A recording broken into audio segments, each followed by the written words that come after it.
Hi guys, நம்ம surgery லெக்சரை வந்து பார்க்க போகிறோம். இப்போ பார்த்தீங்கன்னா சர்ஜரியில் வந்து ஜென்ரல் சர்ஜரி டாபிக் தான் பார்க்க போகிறோம். மொத்தம் வந்து இதில் 10 வீடியோஸ் கிட்ட கவர் பண்ணியிருக்கேன். இது வந்து ஒரு ஜென்ரல் சர்ஜரியோட ஹோல் சீரீஸு. ஓகே, நம்ம வீடியோக்குள்ளே போகலாம். ஃபஸ்ட் டாப்பிக்கான பேஷண்ட் சேஃப்டி, ஓடி ஜோன் அண்டு சர்ஜிக்கல் பொசிஷன்ஸை பற்றி தான் பார்க்க போகிறோம். அதில் பார்த்தீங்கன்னா டாக்டர்ஸ் பண்ணக்கூடிய சின்ன சின்ன தப்புனால எப்படி எரர்ஸ் க்ரியேட் ஆகுது அப்படிங்கிற பற்றி டெஃபனிஷன் இருக்குது. அதில் பார்த்தீங்கன்னா மூணாக அதை பிரிச்சுருக்காங்க. ஒன்று வந்து அட்வர்ஸ் ஈவெண்ட், இன்னொன்று நியர் மிஸ், மூணாவது பார்த்தீங்கன்னா நோ ஹார்ம் ஈவெண்ட் அப்படின்னு சொல்லியிருக்காங்க. அட்வர்ஸ் ஈவெண்ட் அப்படின்னா an incident that result in harm to patient. Example, a patient who is sensitive to clindamycin is given a test dose of clindamycin leading to anaphylaxis. இந்த கேஸில் பார்த்தீங்கன்னா ஒரு பேஷண்ட்டுக்கு surgery பண்ண போகிறாங்க, அதுக்கு முன்னாடி எப்போயும் ஆன்டிபயோட்டிக்ஸ் கொடுப்பாங்க. அந்த மாதிரி தான் இவங்க கிளிண்டாமைசின் கொடுத்துருக்காங்க. கொடுத்த பிறகு அது அனாஃபைலாட்டிக் ரியாக்ஷன் வந்து காட்டியிருக்கு. ஏன் அப்படி காட்டியிருக்கு அப்படின்னா, ஏற்கனவே உங்கள் ஹிஸ்ட்ரியில் கிளிண்டாமைசின் சென்சிட்டிவிட்டி அப்படின்னு மென்ஷன் பண்ணியிருந்தோம். அதை கவனிக்காமல் கொடுத்த கவனக்கோளாறுனால அவங்களுக்கு வந்து பேஷண்ட்டுக்கு வந்து அனாஃபைலாட்டிக் ரியாக்ஷன் காட்டியிருக்கு. அதே மாதிரி second category, a near miss, an incident that could be result in unwanted consequences but did not either by chance or through a timely intervention prevented the event from reaching the patient. Example, giving a epidural top up in IV line instead of epidural catheter can lead to cardiotoxicity. நீங்கள் வந்து lumbar puncture பண்ணி அனஸ்தீசியாவை உள்ளே செலுத்துவாங்க. அப்படி செலுத்திட்டு loading dose, extra dose தேவைப்பட்டுச்சு அப்படின்னா அதை திருப்பி எபிடூரல் கேத்தீட்டர், அந்த லம்பார் பங்க்சர் பண்ண அந்த கேத்தீட்டர் வழியாக தான் செலுத்தணும். அதுக்கு மாறாக ஐவி கேத்தீட்டர் மூலமாக சென்ட் பண்ணோம் அப்படின்னா அது வந்து கார்டியாக் டாக்ஸிசிட்டியை உருவாக்கும். முக்கியமாக பூபி வேக்சின். இந்த பூபி வேக்சின் அப்படிங்கிறது ஒரு ஸ்பைனல் இன்ஜெக்ஷன், ஸ்பைனல் கேத்தீட்டரில் ஏற்றக்கூடிய ஒரு ட்ரக்கு தான். இதை நம்ம வந்து ஐவி கேத்தீட்டர் வழியாக ஏற்றுனா நமக்கு வந்து கார்டியாக் டாக்ஸிசிட்டி ஆகிறதுக்கு வாய்ப்பு இருக்குது. Third category, no harm event, an incident that occurs and reaches the patient but result in no injury to patient. Harm is avoided by chance or due to mitigating circumstance. Example, giving a enema to a wrong patient. இதில் பார்த்தீங்களா, enema வந்து wrong patient கொடுத்துட்றாங்க. Enema கொடுக்கறதுனால அவங்களுக்கு வந்து Pavul cleaning ஆகுமே தவிர்த்து எந்த விதமான பிரச்சனையும் வராது அப்படின்னு சொல்கிறாங்க. Most important data regarding the patient safety in hospital is near miss data. ஹாஸ்பிட்டல்ஸில் மேக்ஸிமம் நியர் மிஸ் தான் நிறைய நடக்குது அப்படிங்கிறது டேட்டா இருக்குது அப்படின்னு சொல்கிறாங்க. கன்சென்ட், அதை பற்றி பார்க்க போகிறோம். ஆல்வேஸ் ரிட்டன் கன்சென்ட் தான் ஏற்றுக்கொள்ளப்படும் அப்படின்னு சொல்கிறாங்க. இந்த கன்சென்ட்டில் என்னென்னலாம் எழுதப்பட்டு இருக்கும் அப்படின்னா, ஐடென்டிஃபிகேஷன் இருக்கும், டயக்னோசிஸ் இருக்கும், ப்ரொசீஜர் பிளான்டு, என்ன ப்ரொசீஜர் பிளான் பண்ணாங்கங்கிறது இருக்கும், சர்ஜனோட பேர், அவங்களோட டீட்டெயில்ஸ் இருக்கும், டிஸ்கிரிப்ஷன் ஆஃப் ப்ரொசீஜர், என்ன ப்ரொசீஜர் பண்ண போகிறோங்கிற டிஸ்கிரிப்ஷனில் இருக்கும், இந்த பேஷண்ட் ஸ்பெசிஃபிக் காம்ப்ளிகேஷன், அவங்களுக்கு முக்கியமான ஏதாவது இணை நோய்கள் இருக்கா, காம்ப்ளிகேஷன் இருக்கா அப்படிங்கிறத மென்ஷன் பண்ணியிருப்பாங்க. For example, a COPD patient may have an respiratory complication in post-operative period, whereas a diabetic patient might have a wound-related complication. இதில் எக்ஸ்பிளைன் பண்ணுறதுக்கு பெருசாக இல்லை, அடுத்தது வாசிப்போம். அடுத்து ப்ரொசீஜர் ஸ்பெசிஃபிக் காம்ப்ளிகேஷன். குறிப்பிட்ட ப்ரொசீஜர் பண்ண போது அது மூலமாக வரக்கூடிய காம்ப்ளிகேஷன் வந்து மோர் தென் 1% அந்த பேஷண்ட்டுக்கு இருந்துச்சுன்னா நம்ம வந்து கண்டிப்பாக மென்ஷன் பண்ணணும். For example, in mastectomy seroma is the most common complication. Other includes lymphoedema, flap necrosis or recurrence. இங்கே வந்து சிரோமா தான் மோஸ்ட் காமன் காம்ப்ளிகேஷன். ஸோ சிரோமாவை நம்ம மென்ஷன் பண்ணியே ஆகணும். ஆனால் அதை தவிர்த்து இருக்கக்கூடிய மற்ற காம்ப்ளிகேஷன்ஸ் என்னென்னா லிம்பெடிமா, ஃப்ளாப் நெக்ரோசிஸ், ரிகரன்ஸ் இதெல்லாம் இருக்குது. ஆனால் இதோட இன்சிடென்ட்ஸ் வந்து கம்மி அப்படின்னு சொல்கிறாங்க. அடுத்து பெனிஃபிட்ஸ், இந்த சர்ஜரி மூலமாக பேஷண்ட்டுக்கு என்ன பெனிஃபிட் அப்படிங்கிறத நம்ம எக்ஸ்பிளைன் பண்ணணும். Alternative procedure, in case of mastectomy alternative procedure should be a breast conservation surgery. Mastectomy நம்ம வந்து பண்ணலை அப்படின்னா நம்ம வேறு என்ன சர்ஜரி பண்ணுவோம் இதே கேஸுக்கு அப்படின்னா பெஸ்ட் கன்சர்வேட்டிவ் சர்ஜரி தான் பண்ணுவோம். சைன் ஆஃப் பேஷண்ட்டோட சைனு, சர்ஜனோட சைனு, விட்னஸோட sign. If a patient is from a foreign land, the interpreter also has to sign. In case of minor patient, the guardian has to sign. Once the consent is signed, period to shift the patient to the theater, IV lines are secured. முன்னாடி உள்ளதெல்லாம் வாசிச்சிருப்பேன், அதெல்லாம் புரிஞ்சிருக்கும்னு நினைக்கிறேன். நோட்ஸில் consent ஃபார்மையும் கொடுத்துருப்பாங்க, அதையும் பார்த்துக்கோங்க. நம்ம IV line secure பண்ணுறதுக்கு என்ன ஐவி லைன் அப்படிங்கிறதுக்கான கலர் கோடிங் அதை பற்றி தான் பார்க்க போகிறோம். ஃபஸ்ட்டு வந்து 14 கேஜ், இது வந்து ஆரஞ்சு கலரில் இருக்கும். இதுதான் ஒய்டஸ்ட் அண்ட் திக்கஸ்ட். இதோட மேக்ஸிமம் ஃப்ளோ ரேட்டு பார்த்தீங்கன்னா 270 ml per minute. அடுத்து பார்த்தீங்கன்னா 16 கேஜ் அப்படிங்கிறது grey colour. Maximum flow rate பார்த்தீங்கன்னா 236 ml per minute. அடுத்து வந்து 18 கேஜ், இது வந்து க்ரீன் கலரு. இதில் மேக்ஸிமம் ஃப்ளோ ரேட்டு பார்த்தீங்கன்னா 103 ml per minute. அடுத்து 20 கேஜ் வந்து pink colour. Maximum flow rate பார்த்தீங்கன்னா 67 ml per minute. 22 கேஜ் பார்த்தீங்கன்னா blue colour. Maximum flow rate வந்து 31 ml per minute. 26 கேஜ் வந்து violet. It is the narrowest and the least flow rate. Maximum flow rate இதில் பார்த்தீங்கன்னா 13 ml per minute. As the number increases, the cannula become narrow. In patient who is hypotensive or diarrhea or trauma, the widest bore canal is used to achieve the fastest flow rate.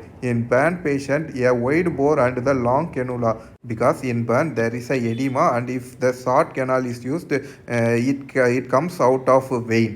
அடுத்து வந்து superficial த்ராம்போஃபைபிளைட்டிஸை பற்றி தான் பார்க்க போகிறோம். இது எப்போ நமக்கு வரும் அப்படின்னா, நம்ம ரீசெண்டாக லாங் டேர்மாக ஐவி கேனுலா யூஸ் பண்ணியிருந்தால் நமக்கு வந்து சூப்பர்ஃபிஷியல் த்ராம்போஃபைபிளைட்டிஸ் வரும். இல்லைனா வெயின் இன்ஜுரி, வெயின் ட்ராமா எதாவது இருந்துச்சுன்னா நமக்கு வந்து த்ராம்போஃபைபிளைட்டிஸ் ஆகிறதுக்கு வாய்ப்பு இருக்குது. அடுத்து பார்க்க போகிற டாபிக் என்ன, சர்ஜிக்கல் சேஃப்டி செக்லிஸ்ட்டை பற்றி தான் பார்க்க போகிறோம். இப்போ இந்த செக்லிஸ்ட்டை கரெக்டாக பண்ண ஆரம்பித்தாங்களோ அப்போலேருந்து மொர்டாலிட்டி ஆஃப் பேஷண்ட் வந்து 1.9% இருந்து 0.2%க்கு வந்திருக்கு அப்படின்னு சொல்கிறாங்க. இந்த செக்லிஸ்ட்டில் பார்த்தீங்கன்னா 3 மேஜர் காம்பனன்ட்ஸ் இருக்குது. இதில் பார்த்தீங்கன்னா சைன்இன், டைம் அவுட்டு, அடுத்து சைன் அவுட் இப்படின்னு 3 இருக்குது. ஃபஸ்ட்டு வந்து சைன் இன் அப்படின்னா என்ன? Sign in is when a patient is shifted into a OT from the ward.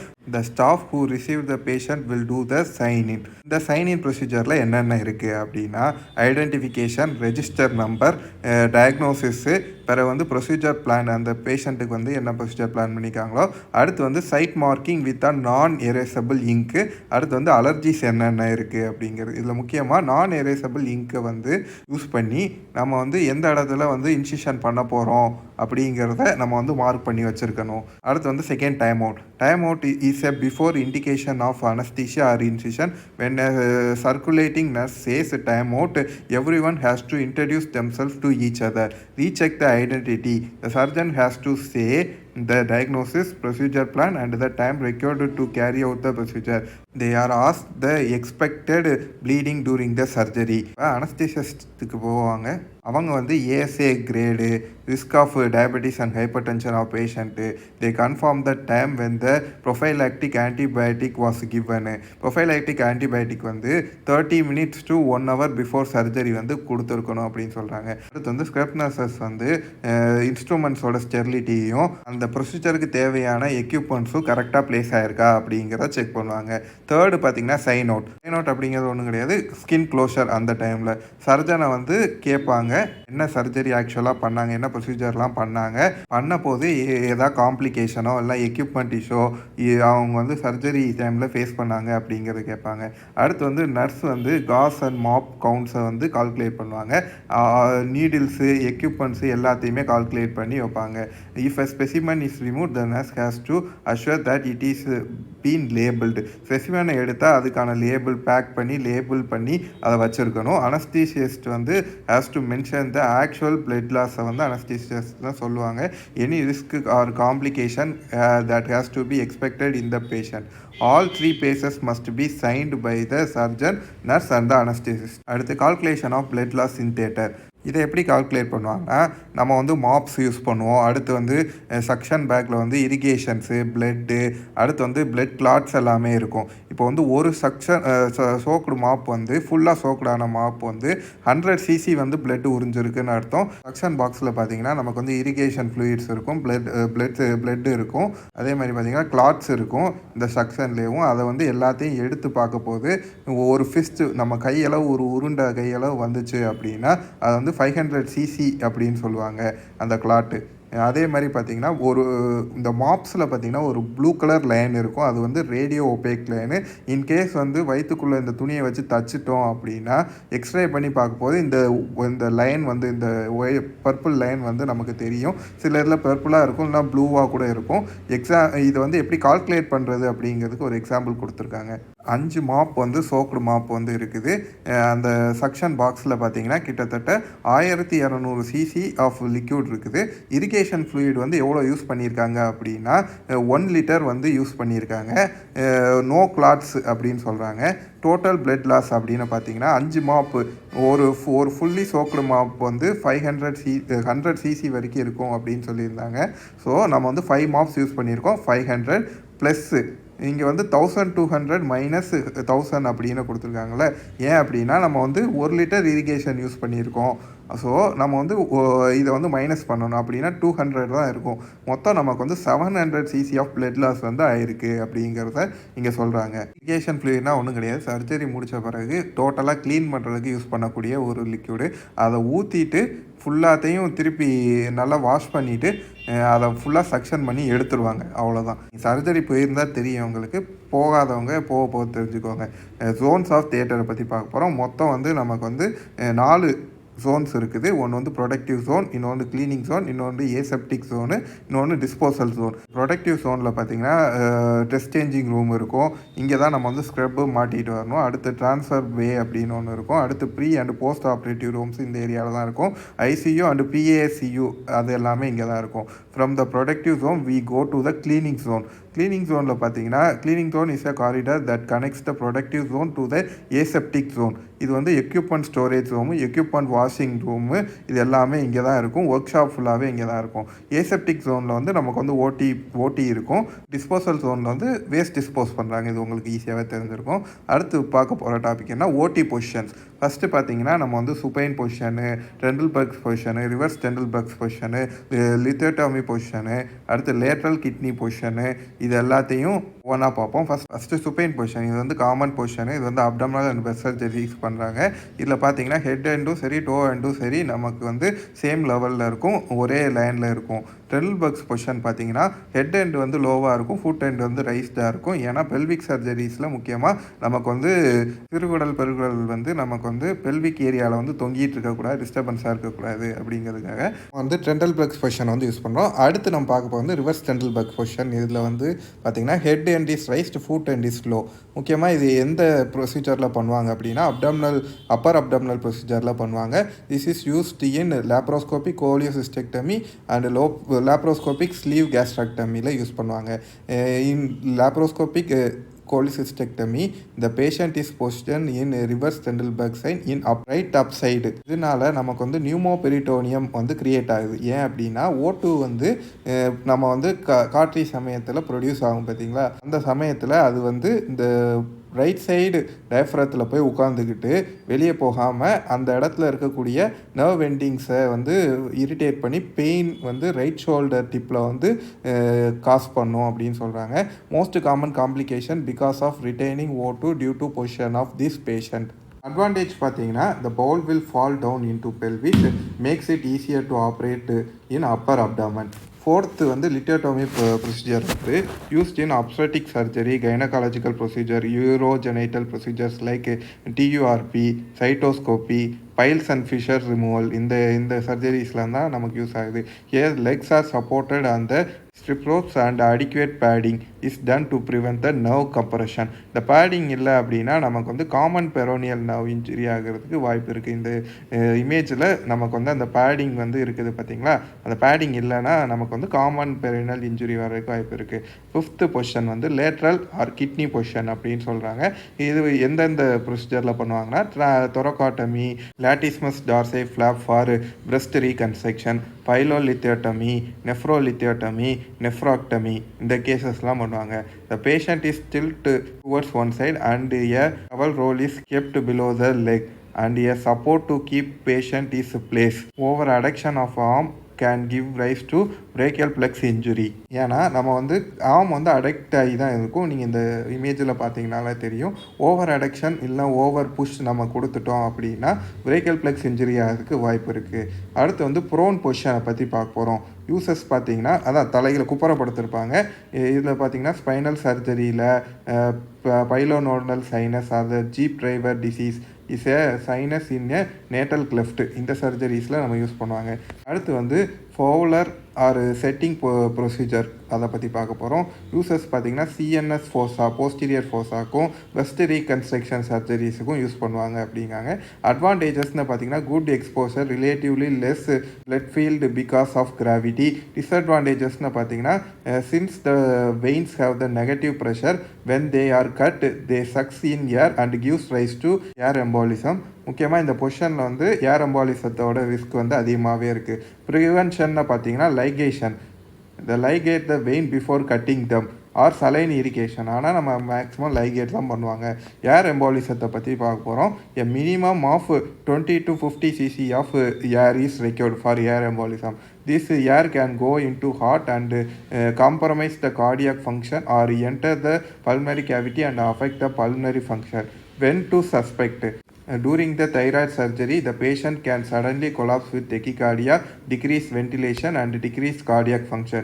In such case, immediate shift the position of the patient to lateral decubitus position with foot turned up.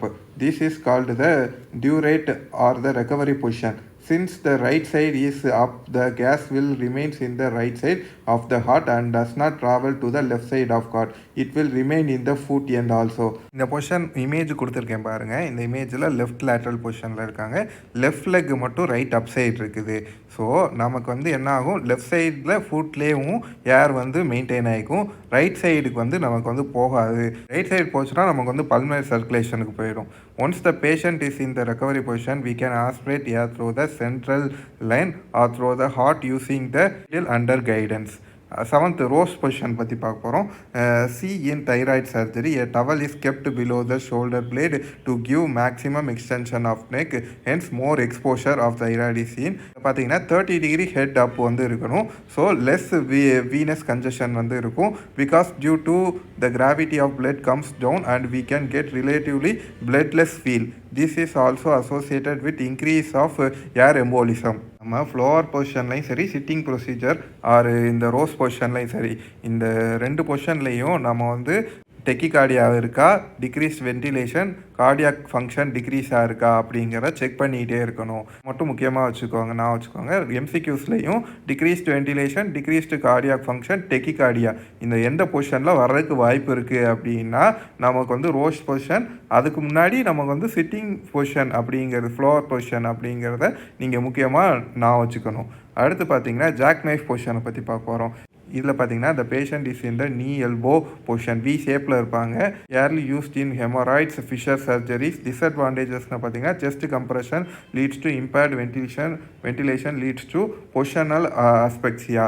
Eighth பார்த்தீங்கன்னா Lloyd Davies position. It is a combination of Trendelenburg and the லித்தியோட்டமி.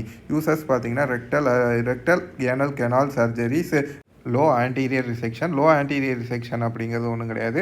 நம்ம வந்து sigmoid கோலானையும் ரெக்டத்தில் கொஞ்சம் பார்ட்டையும் நம்ம வந்து remove பண்ணி நம்ம வந்து descending கோலானையும் ஏனஸையும் anastomosis பண்ணிடுவோம். அதே மாதிரி பார்த்திங்கன்னா அடுத்த சர்ஜரி வந்து அப்டாமினல் பெரினியல் ரிசெக்ஷனை பற்றி பார்க்க போகிறோம். இதில் பார்த்திங்கன்னா சிக்மாய்ட் கோலான், ரெக்டஸ், ஆனஸ் எல்லாத்தையுமே ரிமூவ் பண்ணிடுவோம். ரிமூவ் பண்ணிட்டு டிசெண்டிங் கோலானை வந்து அப்டாமினல் வால்லே கனெக்ட் பண்ணி அது வழியாகவே ஃபீசிஸ் வந்து வெளியேற மாதிரி செட் பண்ணி விட்ருவாங்க. எனக்கு தெரிஞ்சு இந்த டாப்பிக்கில் எல்லாம் பார்த்தாச்சு. அடுத்து உள்ளது கொஸ்டின்ஸ் மட்டும்தான், அதை நீங்கள் பார்த்துக்கோங்க.